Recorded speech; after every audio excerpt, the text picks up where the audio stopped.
From years of anxiety to warrior and mentor, Bradley Robinson created the Anxiety Project to help you end your anxiety naturally. Let's mold the new you and let's end anxiety together. Hello, everyone. Welcome back to the Anxiety Project podcast. Here we are on episode 253. We're here to talk about something I haven't addressed yet on the program based on the title. You know what it is, but I got this question from Joseph Peck 62. He asked, "Do you believe in God?" And I haven't addressed this yet. And the podcast has been going on for over 4 years, 4+ years now. We're on 253. And I bet you guys who have been listening for a long time are wondering, well, does Brad believe in a God? Seems like a really trivial question. And I think you guys have an idea based off of how I speak and what I talk about on the show. I reference many biblical passages like Cain and Abel, like the Garden of Eden, Adam and Eve story. I talk about Moses. And these are all archetypal stories, but it doesn't answer the question whether I believe in a God. And so, in short, yes, I do believe in God. This is something I've been wrestling with for the last 2 to 3 years. And I want to really detail my reasoning and my belief. So I wrote down really important points I want to touch upon. So if you see me looking down, that's because I have my notes here. I believe in a transcendent self, okay? One that confronts suffering voluntarily head on and transcends that suffering. Because within me, going through anxiety, going through that suffering, I viewed myself as this weak, unhealthy, unstable person that I wanted to move far away from desperately. That's how I got to where I am today, is that through that desperation, through that anger, not being satisfied by the time and place I was inhabiting. So I believe that when we come into contact with a model, someone that transcends suffering, we can't help but admire them. And I noticed that within myself when I stumbled upon Wim Hof, Russell Brand, or Jordan Peterson, or so many, David Goggins, or even the Dalai Lama, or Eckhart Tolle. So much wisdom just through one of those minds amazed me that I just don't know anything. I've been stuck in my own bubble, encapsulated in my own mind for so long. Now, God is the possible self stretched across time, the possible self, who you can manifest, who you can be. Now, that's the potential you. God is the potential you, who you can be. It's not who you are now, but what's possible in your life. Human beings are unique in that way because we understand time not just happening here and now, but we understand that there's a future, and that if we make the appropriate sacrifices now, that the future you can actually thrive because of that. Like if you know that if you suffer through something, say, the instant gratification, for example, you prolong that because you understand that the future you will greatly benefit. The future you will accumulate wins or will stack up those wins later on. So you don't eat that pie at Thanksgiving dinner. You don't eat that McDonald's when you go out with your friends.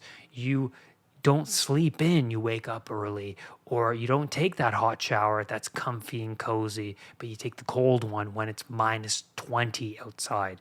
You decide to clean up rather than play video games. You decide to clean the car rather than, I don't know, rather than just scroll on your cell phone. You decide to fast rather than spend that hour making food. We're always making sacrifices. We always have these choices. But I feel like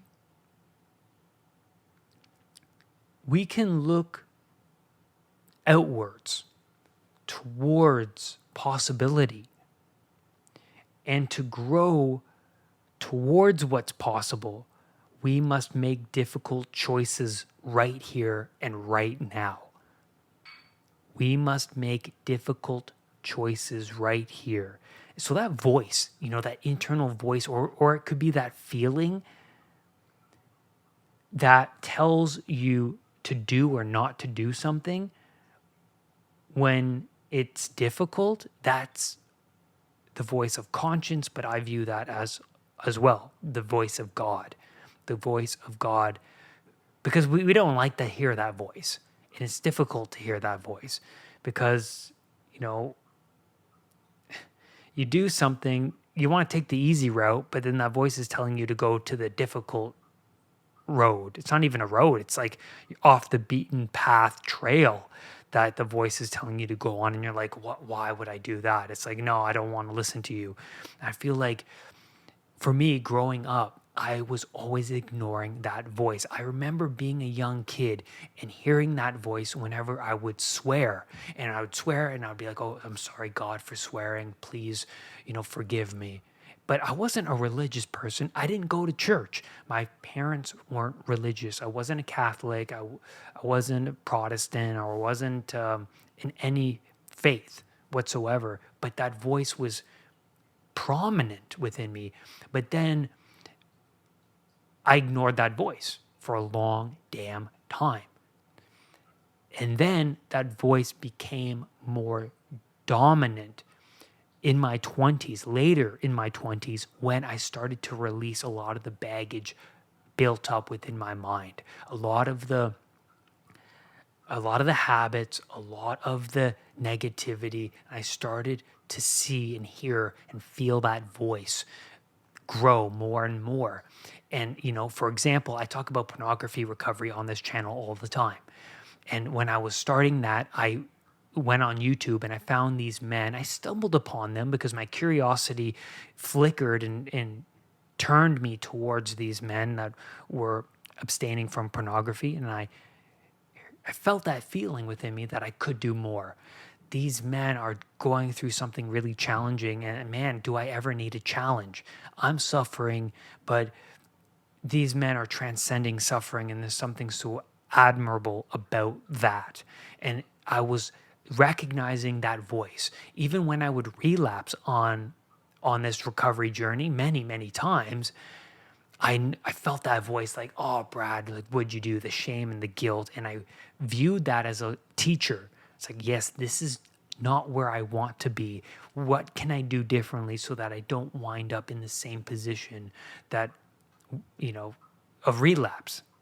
And this feeling and voice, through many stumbles and failures and relapses, became my guide and my teacher.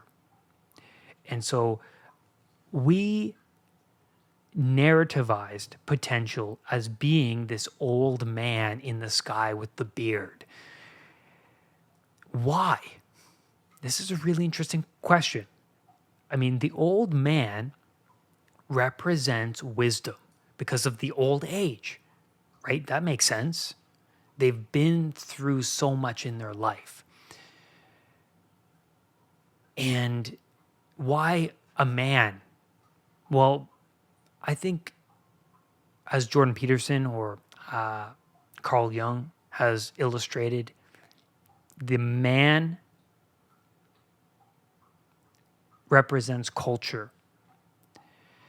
And there's the positive aspect of culture and the negative aspect of culture, the archetypal old man, right? There's the tyrannical old man, or the positive, Gandalf like or Dumbledore like figure. And I think this is interesting because learning a lot of about psychology, talking to a lot of people, they idolize their father in a very interesting way. I mean, people who don't have a father, I mean, it's very challenging for them to go through life. And people, like listening to people who have lost their father, they feel like they have to fulfill this obligation, even though they're not around, to satisfy or to impress them in some way.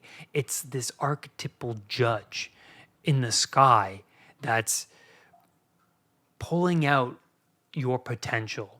Like, I want to meet what they are expecting of me. And Goggins said this really interesting in one of his interviews. He said that if he were to go to heaven, right, and God was there, if he were to stay the same person, God would have been like, well, you see this version of yourself that you could have been, man, like what happened there?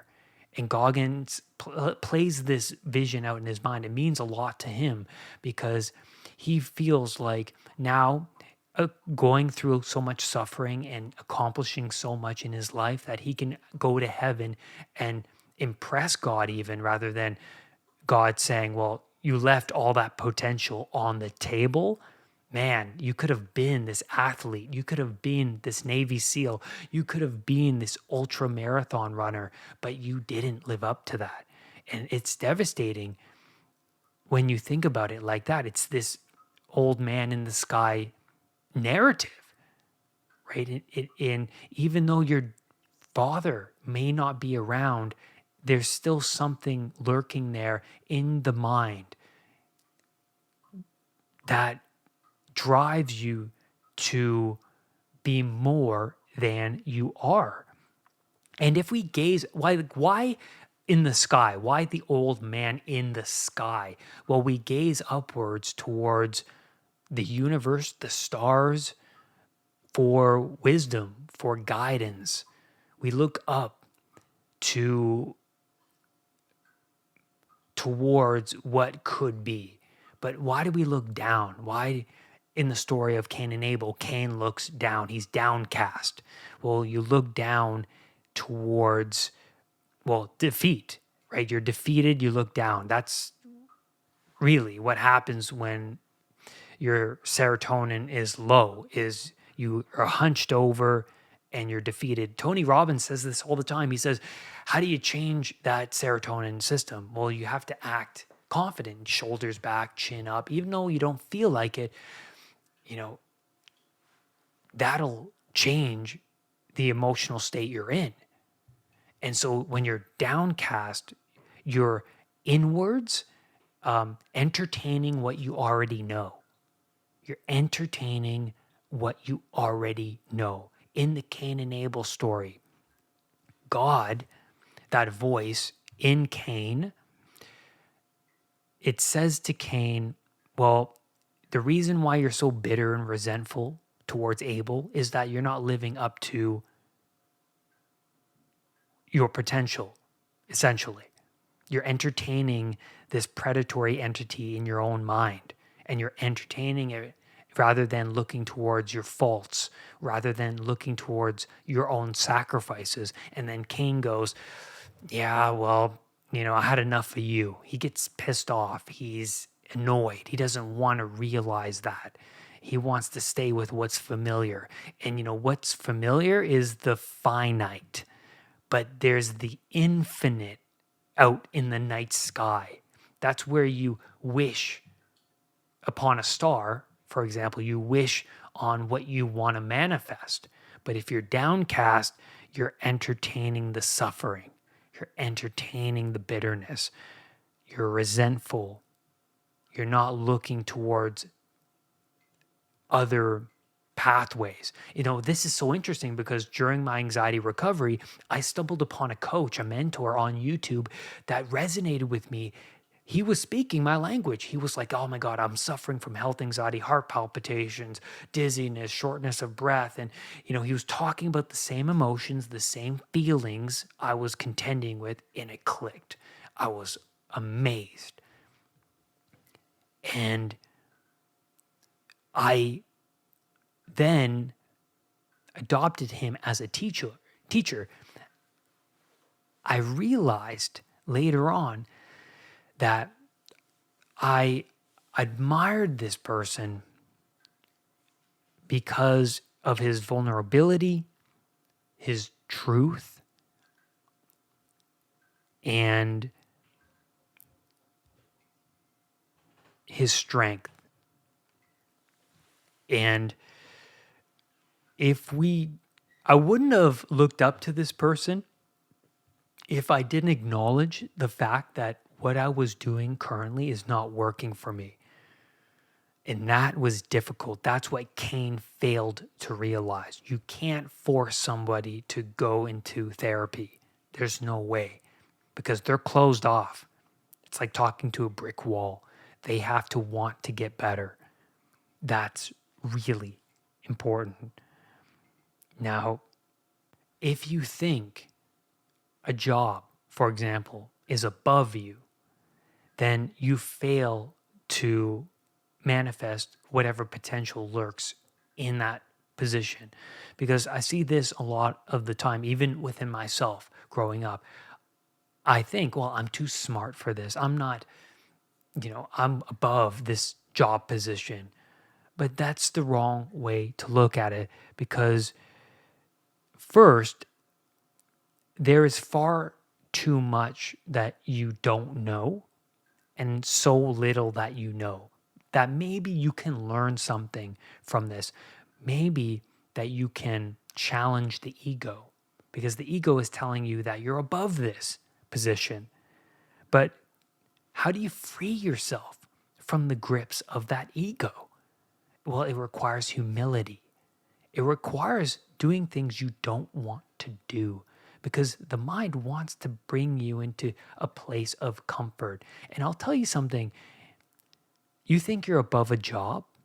Well, get into a job you admire, and you have to start from the bottom in that position. So, for example, I pursued my dreams of going into the film industry. So I got in. I got in as a camera trainee. I went to this workshop. I applied. The whole process took a bit of time, and it was anxiety provoking because I was really wanted to get in. And so I got in, and then thinking, oh man, I'm happy, I'm elated, I feel good. But then another problem comes about when now you're on set. Now you're on a film set, and you're starting from scratch, square one. You don't know anything. You get yelled at, which I got yelled at. And so you have to stumble through this muck and this thick resistance before you actually master the thing that's causing you a lot of anxiety, pain, and suffering and fear. I mean, I had a lot of fear even showing up there because I was bad at my job, and the days were long, grueling days. And I learned a lot in that position. I learned that you have to keep attacking what is causing you much fear. You have to keep attacking it. So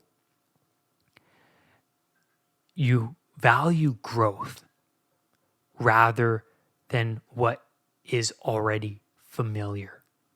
You value growth.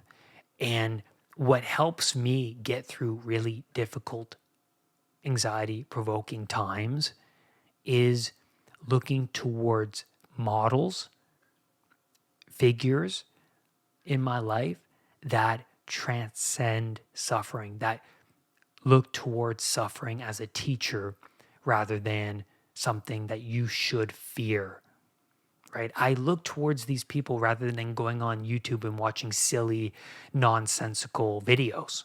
I look towards the wisdom of these people because they help me to look at suffering in a different way when I'm in the midst of that suffering.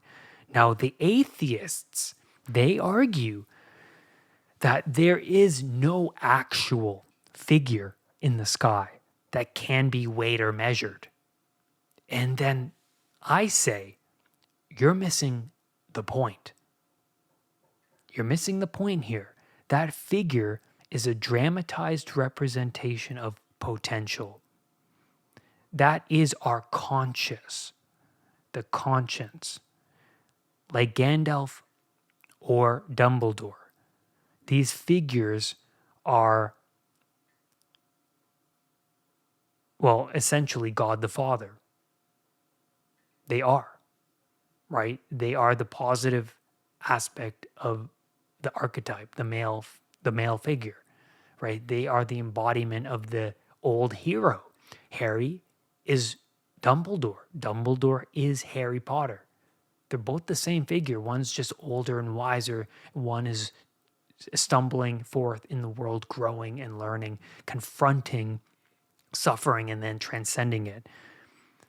And these people, when we watch these movies, you can tell. I mean, you get this feeling within yourself, I'm sure, but within me, when I watch it, I get this feeling that they're this harsh judge. Harry Potter gets that feeling. When he upsets Dumbledore, he really feels it. When he upsets Mr. or Mrs. Dursley, he doesn't feel it. He doesn't even like them. He doesn't admire them. Why would you admire those people? One's obese and angry and bitter. The one's, scrawny and bitter and resentful. And you don't admire these people. You want to stay as far away from them as possible. But you admire someone like Dumbledore. You admire someone like Gandalf.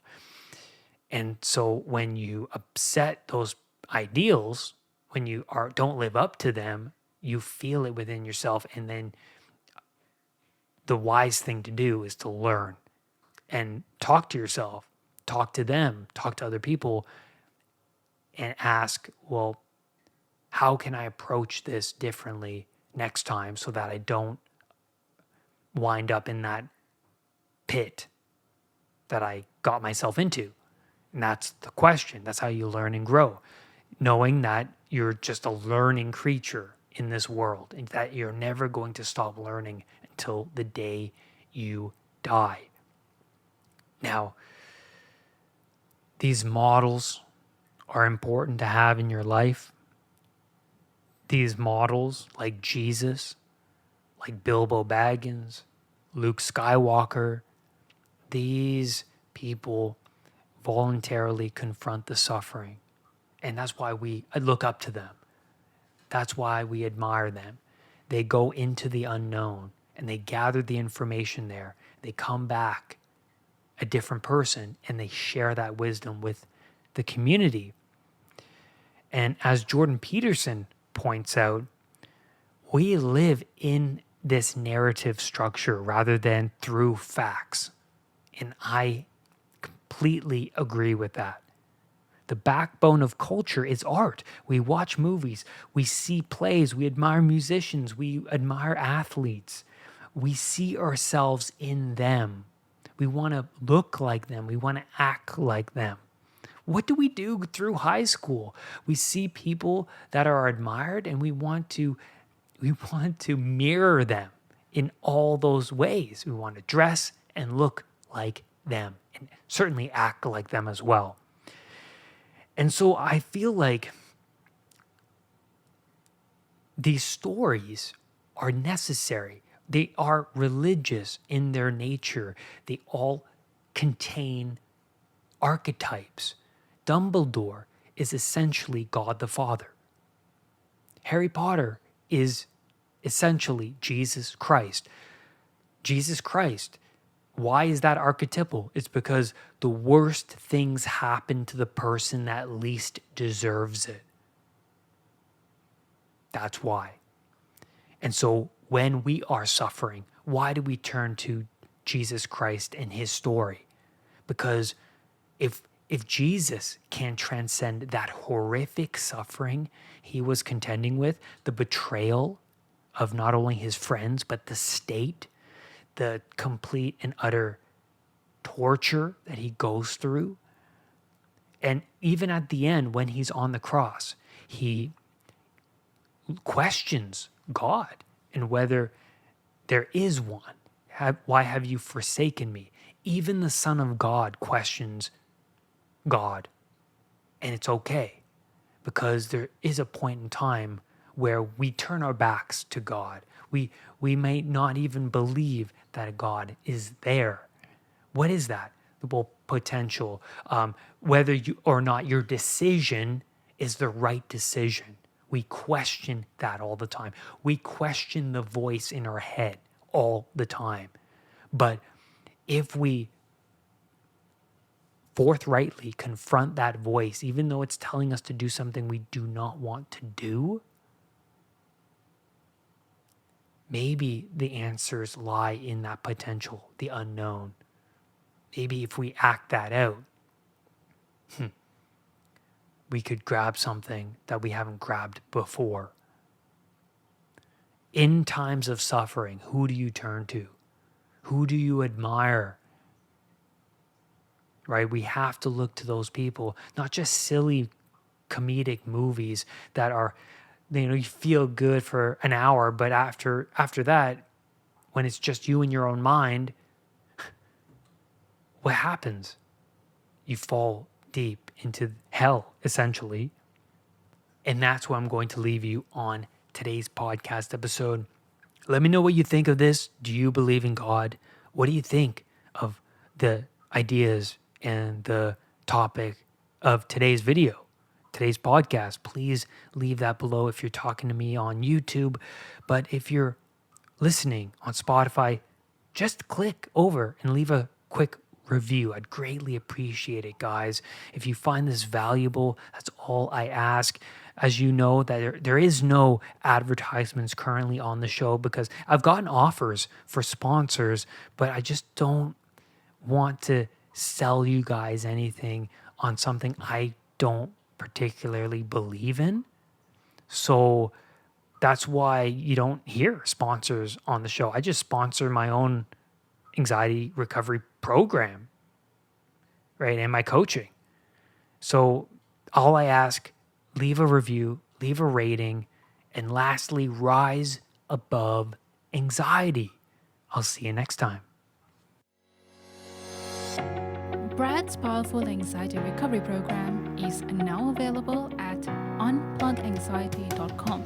The Anxiety Project program is downloadable and puts the power of anxiety recovery in your own hands. Visit unpluganxiety.com for more details. Recovery starts now.